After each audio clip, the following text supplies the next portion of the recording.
Nashukuru tena kuwepo mbele zenu, si kwa mapenzi yangu bali mapenzi ya Mungu tu. Nami nashukuru kwa nafasi hiyo ambayo Mwenyezi Mungu amenipatia.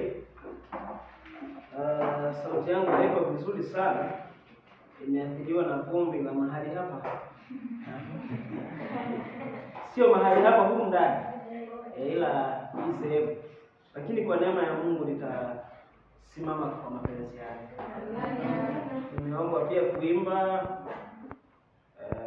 nitaimba. Ila sitaimba sasa hivi, nitaimba nikimaliza somo. Sitakuwa ni vizuri zaidi pia. Basi ni vema, baada ya hapo mchungaji pia atasimama na kuzungumza pamoja na ninyi yaliyo mengi, na ikiwa na chochote ataona kingine cha kujitambulisha zaidi, basi yeye atajitambulisha, maana mimi siwezi kujitambulisha zaidi. Tunapokwenda kuanza kujifunza somo la leo, hebu tuombe. Haleluya. Mtakatifu Mungu na Baba yetu unayetupenda, asante kwa upendo wako, neema yako na baraka zako zilizo nyingi katika maisha yetu. Katika usiku huu wa leo, tunaomba utufundishe na utuandae kwa ajili ya ufalme wako unaokuja hivi karibuni.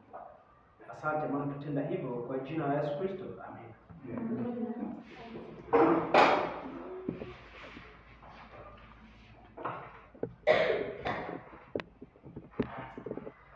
Kabla sijataja kichwa cha somo ninalokwenda kufundisha, nianze kwa utangulizi huu hapa. Kila mtu aliyeko mahali hapa, kila mtu aliyeko wapi? Kila mtu aliyeko wapi? Kila mtu aliyeko wapi? Kila mtu aliyeko mahali hapa ni kiongozi. Ni nani? Ni kiongozi. Inawezekana hujatambua wewe ni kiongozi katika muktadha upi, lakini kitu cha kwanza unapaswa kuelewa, wewe ni kiongozi wa maisha yako wewe mwenyewe. Na miaka si mingi inayokuja, wengine watakuwa viongozi wa familia. Utakuwa ni baba, utakuwa ni mama, utakuwa kiongozi wa kanisa fulani, utakuwa ni kiongozi wa kampuni fulani, utamiliki kampuni fulani, utakuwa ni ni rais sometimes wa kampuni. Mimi sisemi tu kwa rais kwamba utakuwa rais wa nchi, ile unaweza kuwa rais mahali fulani na vitu vingi. Sasa katika siku ya leo nataka nikuambie kitu kimoja chenye kuleta mafanikio sana katika uongozi wako. Najua tunao viongozi hapa, ninatambua uwepo wa mwenyekiti wetu na kiongozi wetu pia wa shule. Mungu akubariki sana kwa kupatia na sehemu hii iweze kuiongoza. Bwana akutie nguvu. Lakini pia nafahamu wako wengine humu ni viongozi wa shule na wengine ni viongozi wa vyama tofauti vya dini. Ninyi mmewekwa mahali hapo kwa kusudi kamilifu la Mungu wa mbinguni. Na Mungu anatamani katika uongozi wenu mumwakilishe vema. Sasa katika jioni hii ya leo tunakwenda kuwa na somo linalosema kujionesha kuwa mwanamume wa Mungu. Kujionesha kuwa nani? Kujionesha kuwa mwanamume wa Mungu. Najua ni kitu kinachochanganya kidogo. Sasa naomba kama kuna msomaji mzuri, tunasoma mafungu matatu kwanza ya kwanza, alafu tunaendelea. Anisomee kitabu cha kwanza cha Wafalme sura ya 2 mstari wa kwanza hadi wa 3. Na msomaji mzuri na anisomee mahali hapo.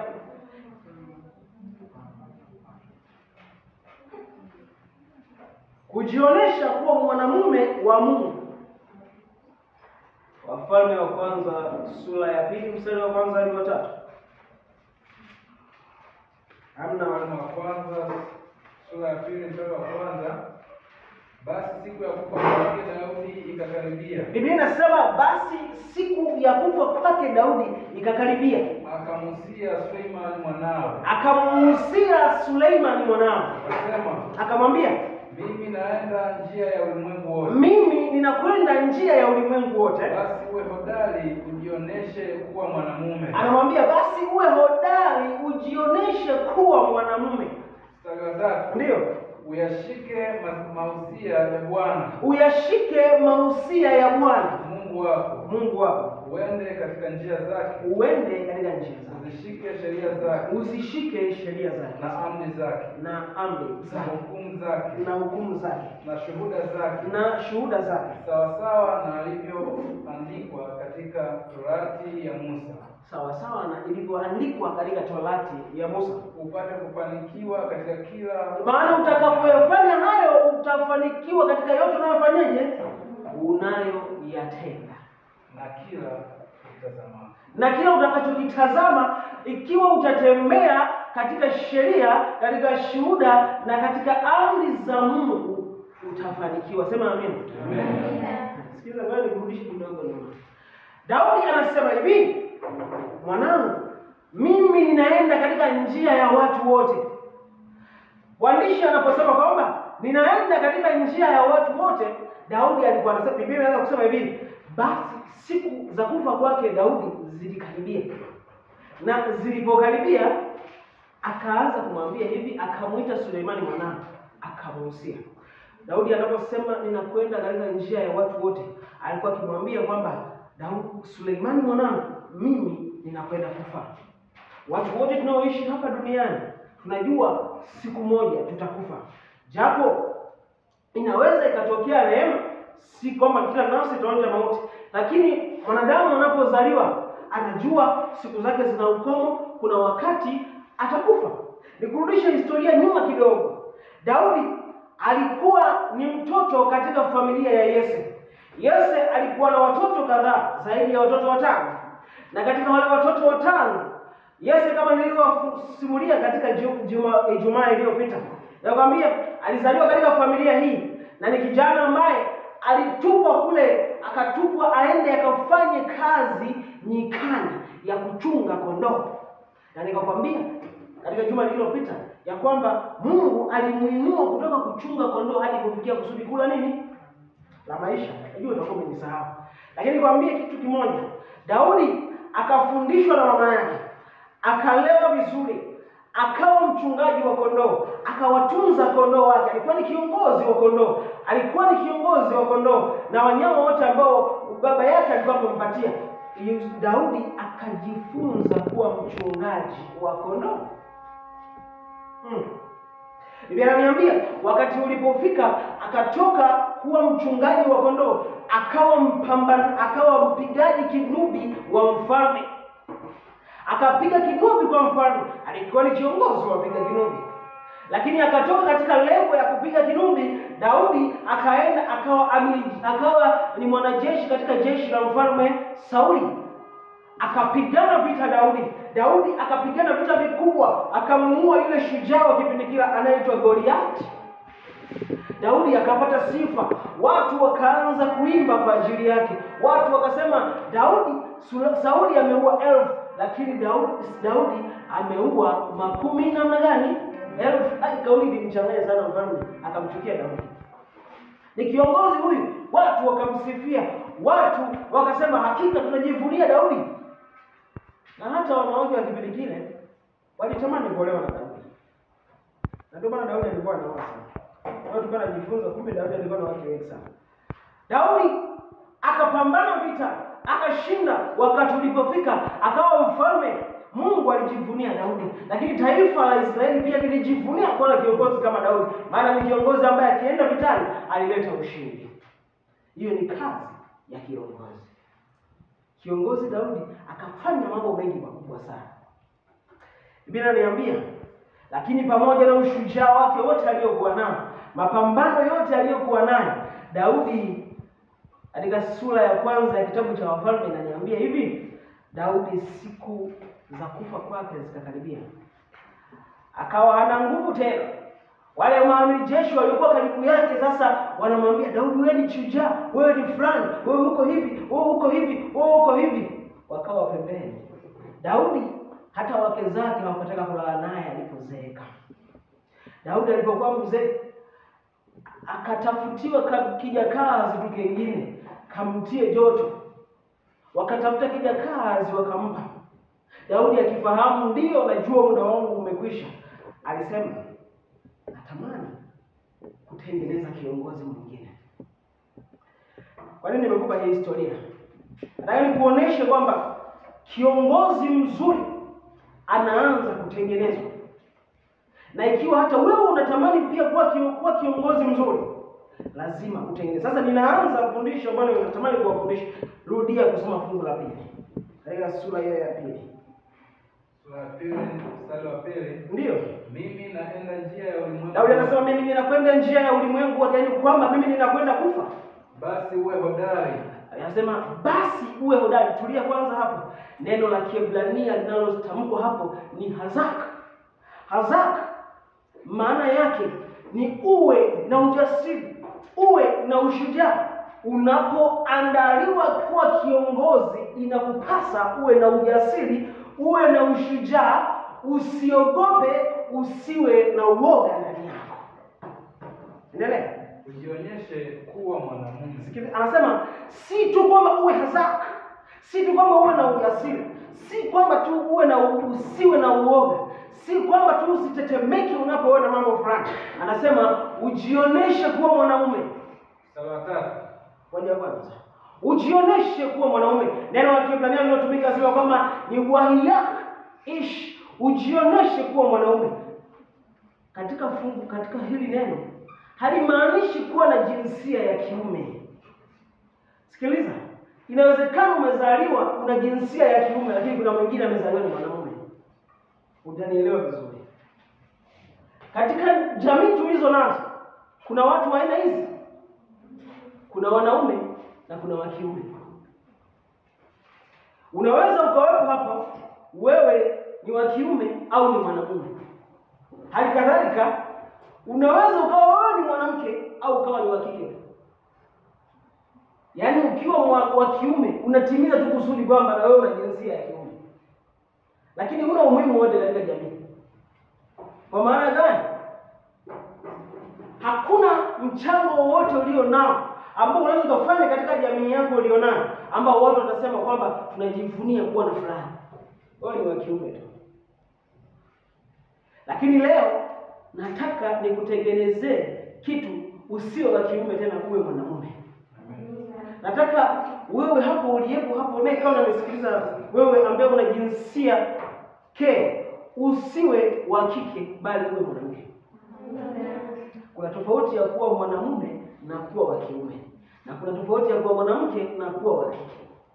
Tuna watu wengi sana sasa hivi duniani ni wa kike tu na wengine ni wa kiume. Yaani wanatimiza tu namba kwamba wamezaliwa watoto. Tanzania yetu ina wananchi milioni 61. Si milioni 65. I don't know. Lakini tukitazama tukatafuta wanaume, huenda tukapata ni watu milioni 20 tu ndio wanaume.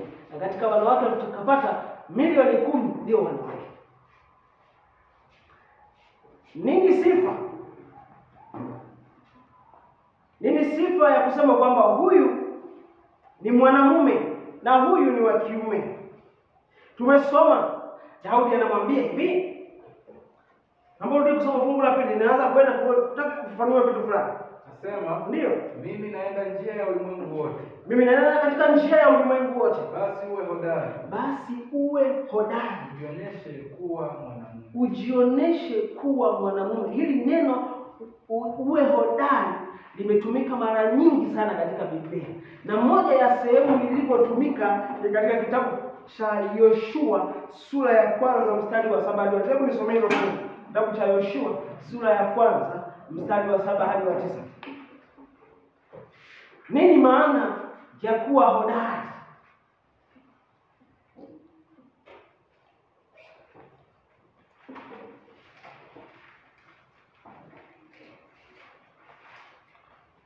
Yoshua 1 mstari wa 7 hadi wa 9.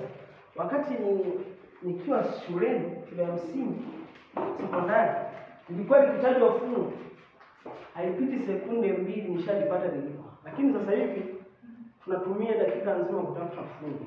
Inaonyesha kwamba hatuna muda wa kusoma Biblia, hata hivyo ilikuwa ni sita sana. Ndio. uwe hodari tu.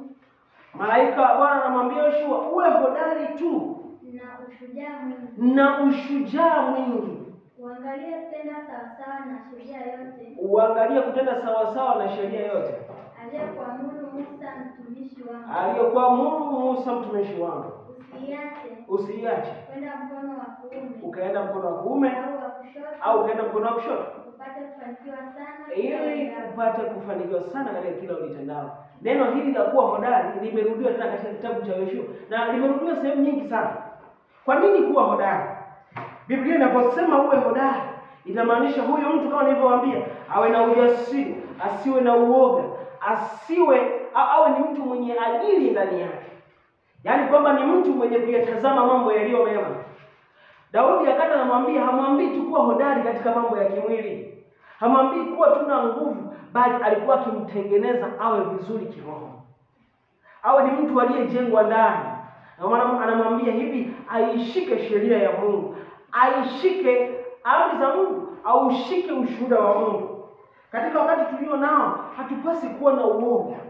Kuna watu ambao tunawaandaa, tunatamani wewe kijana wa Kiadventista kisabato, wewe kijana wa Kikristo, utakapokwenda ulimwenguni usiogope kuambia kwamba sabato ya Mungu ni Jumamosi. Usiogope kuambia watu ya kwamba Mungu hataki tutumie kitu fulani. Ukaogopa kana kwamba ukiona watu wakijua kwamba eti kula nguruwe ni dhambi, eti itakuwa ni tatizo.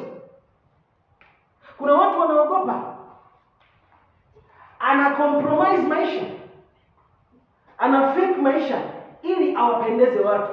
Lakini mwanamume kamili anakifanya kile ambacho Mungu amekiagiza. Ni hodari, haogopi kumwakilisha Mungu katika jamii. Natamani wanamume na wanawake mlioko katika mahali hapa muonyeshe kwamba Mungu ana uwezo katika maisha yenu. Natamani tumuoneshe Mungu katika maisha yetu kila tunapokwenda sehemu fulani, tunapokwenda huku, watu waseme hakika hawa watu wanamwamini na wanamkubali Mungu wanayemtumikia. Kwa maana hawaogopi kumwasilisha. Na ndio maana ninasema Biblia kusema kitabu kile cha Matendo ya Mitume, anasema hivi, Yohana pamoja na Petro walipokuwa na ujasiri mwingi wakamtetea Yesu Kristo, wale watu wakasema kwamba japo kweli hawa watu hawana elimu, ila sio watu wa kawaida. Ni watu ambao roho ya Mungu inakaa kwa wingi ndani yao. Natamani na wewe pia usiogope kumwasilisha Mungu. Usiogope kuwa wa kipekee yako. Kuna watu leo anatamani zewe ulimwengu unapoonekana na yeye aonekane hivyo hivyo. You are faking life. Hauwasilishi Mungu. Ikiwa Mungu anakutaka uwe na muonekano sahihi, basi muwasilishe Mungu. Wewe mwanamke, wewe binti, muoneshe kwamba huyo Mungu aliyekuumba ni Mungu wa kweli. Kuna watu wanaamua kusema kwamba wanamkosoa Mungu. Awaambia, sasa mimi nataka nipake marangi huko kidogo, maana Mungu alinipa kucha ambazo sio zenyewe. Yaani hizi Mungu si mshamba. Alinipa kucha ambazo zilifaa. Hayo wewe niweke za kwangu. Sasa ulimwengu kimuona na anasema mimi ni mwadventista msabato, mimi ni Mkristo. Ulimwengu unajifunza nini kwako? Akumbe huyo Mungu wao mwenyewe alikosea uumbaji. Listen, I tell you. Mungu amekuumba wewe ni wa kupendeza.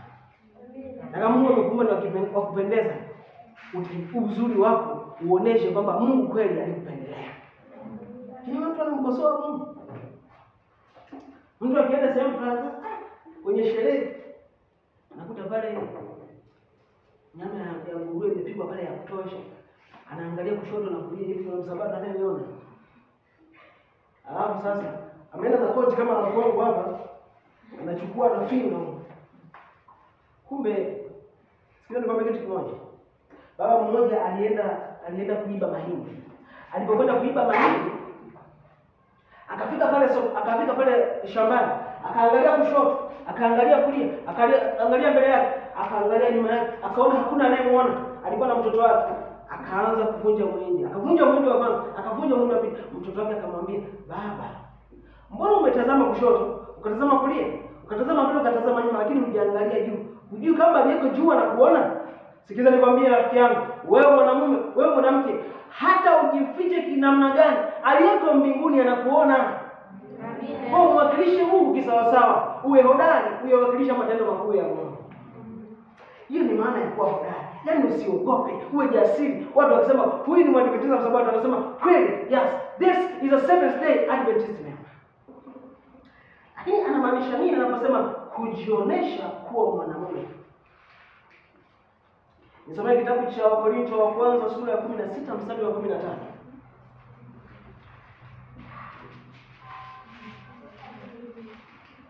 Wa kwanza 16:13. nataka nasema Ndio. kesheni, Anasema kesheni, simameni imara katika imani, msimame imara katika imani, fanyeni kiume, mfanye kiume, mkawe hodari. mkawe hodari. Biblia inamaanisha, inaposema kujionesha, usimame katika udhabiti, kwamba mimi nimekubalika na huyu Mungu, basi ninatenda, maana simuogopi mtu yeyote. Mungu aliniumba kwa kusudi na kwa mfano wake wa kipekee. Kwa hivyo watu watakaponitazama wamuone Mungu katika maisha yao. Watu wanaponitazama waseme kuna Mungu ndani ya huyu mtu. Matendo anayoyafanya watu waseme, of course this is a real man of God. Sio watu wakikutazama wanaona kazinzi. Unaona mtu akikutazama naona ana shida.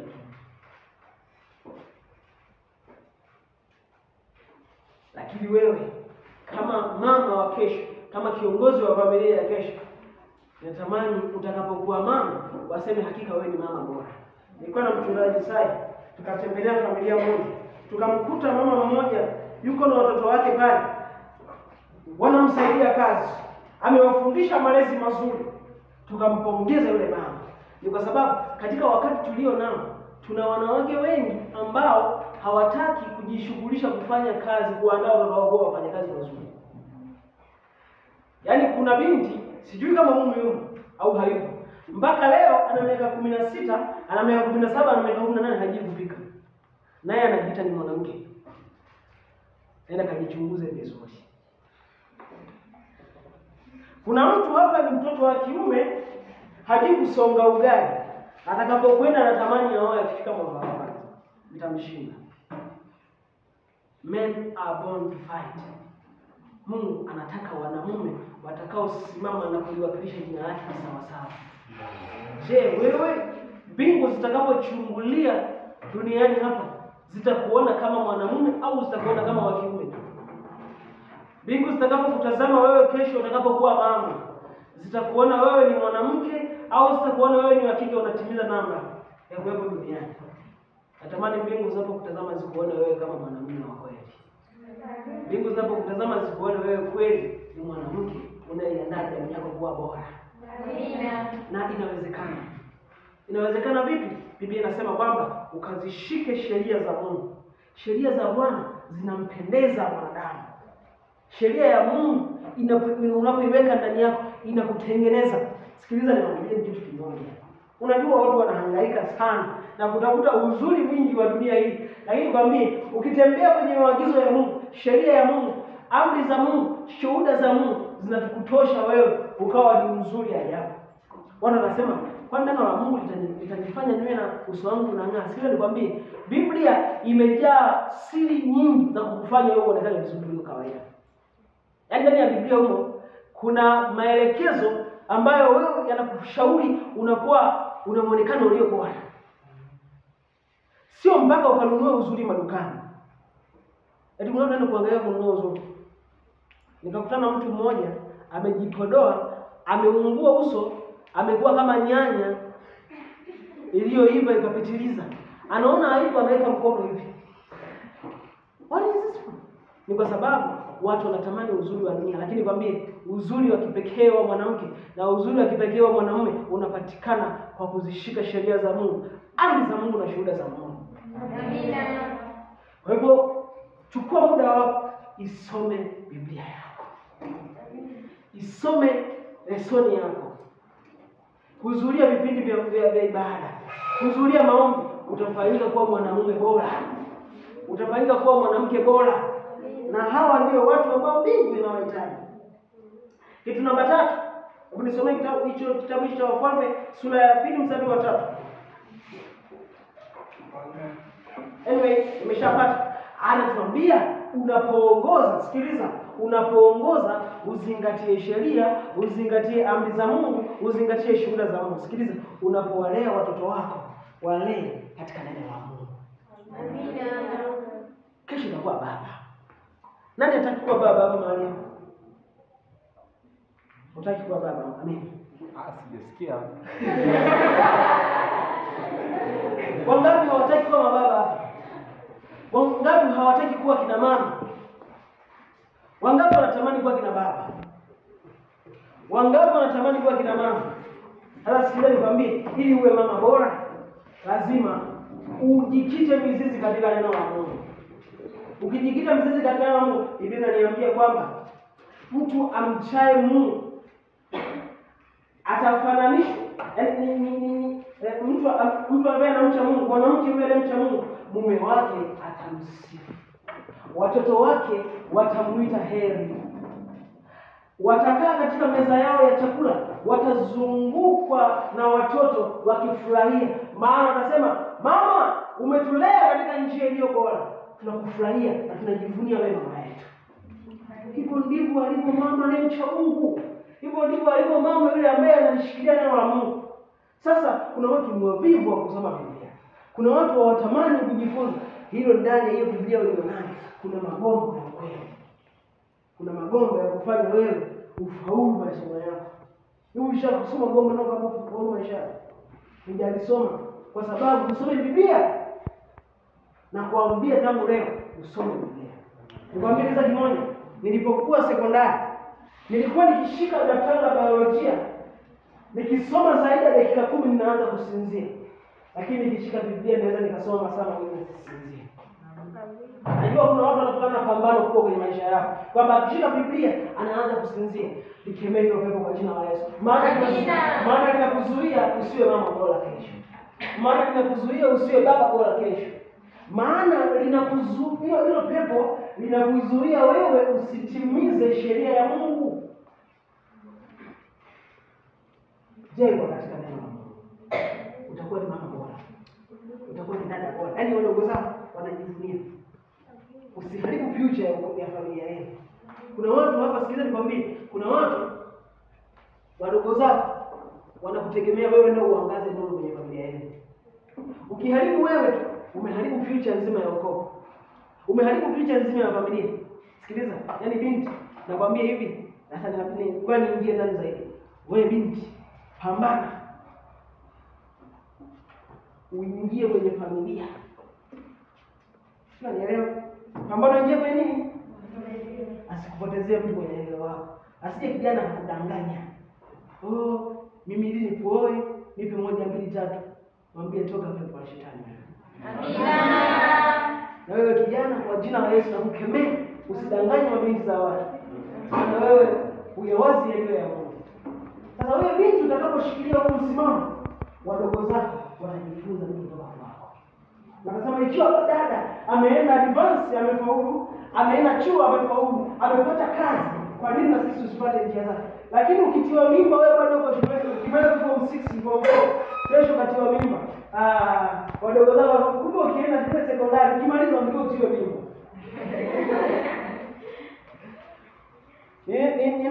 Kuna familia moja ina watoto 7.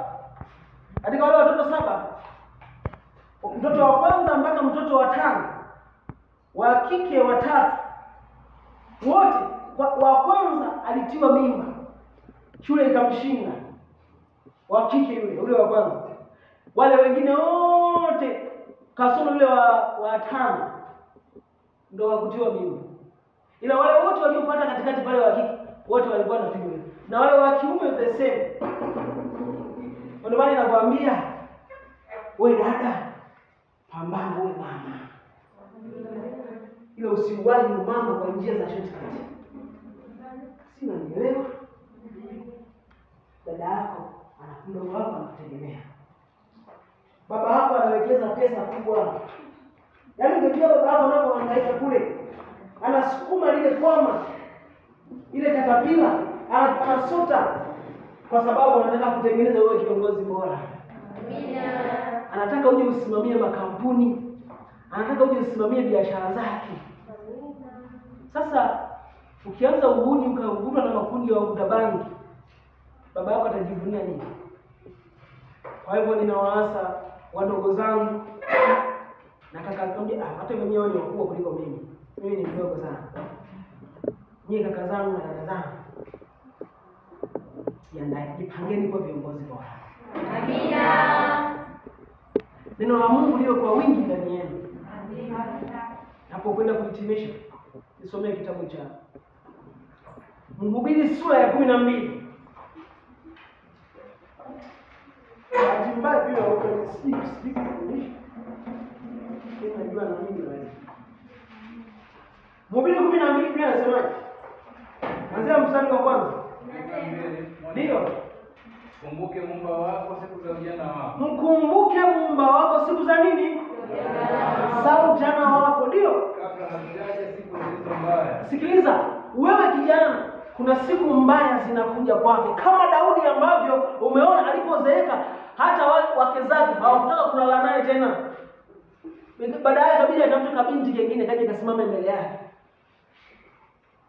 Siku mbaya zinakuja.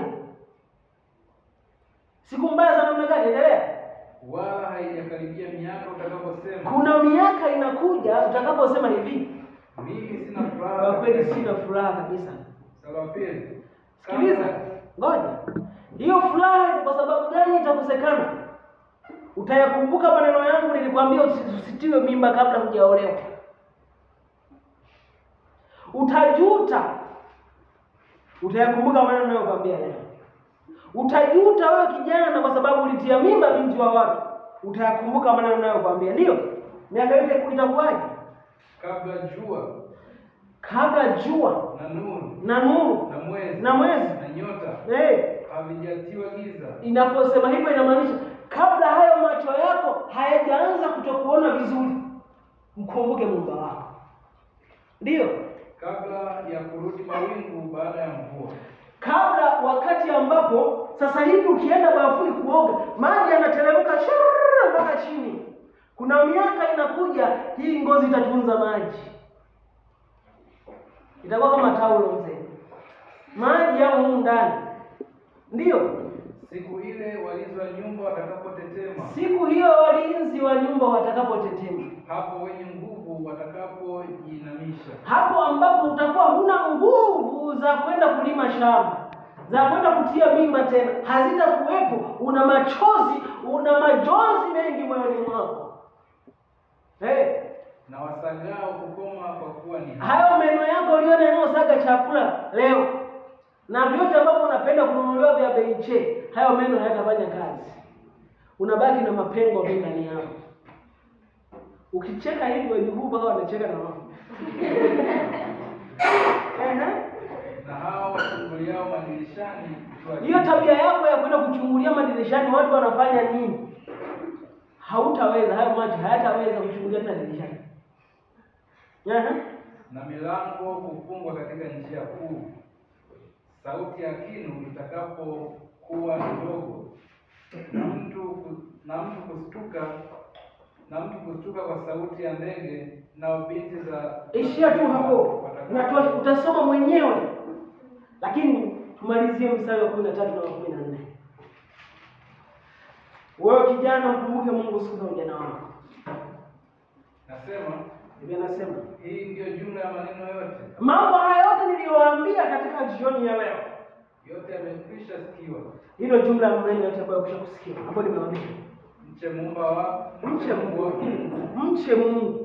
Nawe uzishike amri zake. Maana kwa jumla ndiyo ipasayo. Kumcha Mungu na kuzishika sheria zake, hiyo ndio jumla inayokupasa. Sura 14. Ndio.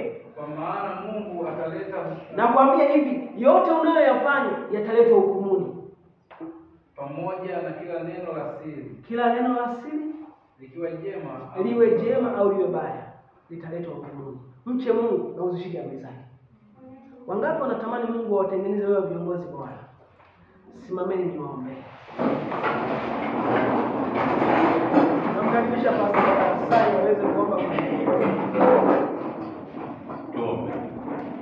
Libarikiwe jina lako Mungu wetu wa mbinguni, kwa utukufu wa jina lako. Mtumishi wako umemtumia kuambia maneno yaliyo makuu.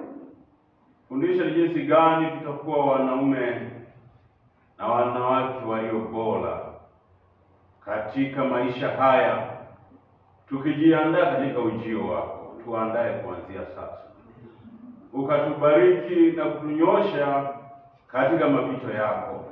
Mungu wa mbinguni, kwa vile unatufahamu, unafahamu kesho yetu na mwisho wetu, tuongoze, nasi tunakubali kuongozwa. Ni katika jina lako Yesu tunaomba, amina.